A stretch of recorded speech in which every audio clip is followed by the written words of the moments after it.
Christmas morning. Pine needles on the floor, fire crackling, coffee and cinnamon in the air.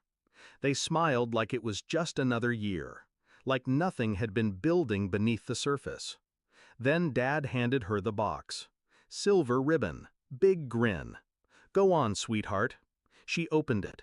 A single key on a red velvet pillow. I already knew. Mom was crying before she even said it.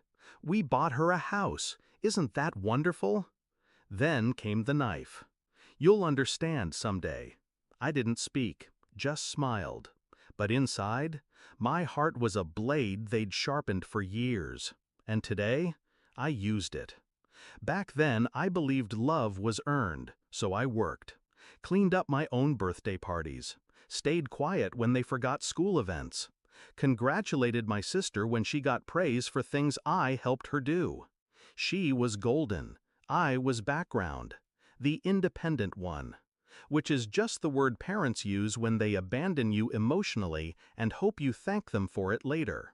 Still, I stayed, helped, called, paid for groceries when Dad's card declined last winter. I didn't keep score. Until they did. I knew they were planning something. Mom started whispering when I entered the room. Dad changed the subject every time I asked about money. Then I saw it. The real estate folder in the car, poking out from under a coat. 3-bedroom, paid in full. My name wasn't on anything. I didn't cry, didn't scream. I got quiet, cold, strategic. I started preparing their Christmas gift that very night. It took weeks. I dug through paperwork, found the account I was still co-signed on, an old one Dad used to avoid tax headaches. He'd forgotten I was listed. I didn't steal, I didn't touch a cent, but I took screenshots of transfers, of deposits, of 2 vacations they told me they couldn't afford to invite me on. I printed every one, bound them in red leather. The cover? "For everything you gave her." Christmas morning. After the key was revealed and they bathed in my silence, Dad turned to me. "And you, kiddo, got something for us?" I handed him the book. He laughed. Until he opened it. Page 1, a bank statement.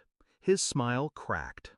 Page 2, receipts from the jewelry he told Mom he couldn't afford. Page 3, a notarized document showing he removed me from the will last summer. Page 4, 5, 6.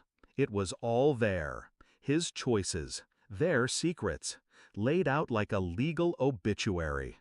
He didn't speak, just kept flipping, faster, palms sweating, breath shallow. Mom tried to look over his shoulder, but he pulled away like the pages were on fire. My sister reached for the key again, clutching it like it could still buy her innocence. That's when I stood. I walked to the tree, pulled out one last envelope, dropped it at his feet.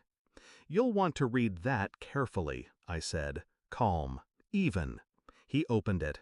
Inside, a letter from my lawyer.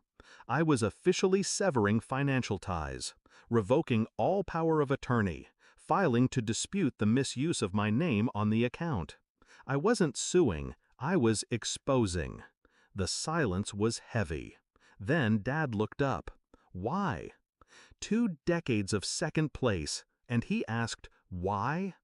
I leaned in just enough so he heard every syllable. "Because I wanted you to understand someday." I walked out, didn't slam the door, didn't need to. I knew it would echo for years. The fallout was predictable. They called. I didn't answer. They emailed. I forwarded everything to my lawyer. My sister posted a picture of her house with a caption about fresh starts. The comments weren't what she expected. Turns out, when people see the truth, black and white, notarized, time-stamped, they don't play dumb anymore. The house came with a mortgage they lied about. Turns out gifting property has tax consequences if you hide money from your other kid. Oops. Now, they live in tension, in silence, in the house they built on favoritism and fraud. I don't miss them. I miss the idea of them, the parents I should have had.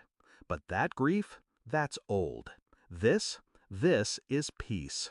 Because I didn't burn the bridge, I just let them walk off it blindfolded and handed them the blueprint afterward. Merry Christmas.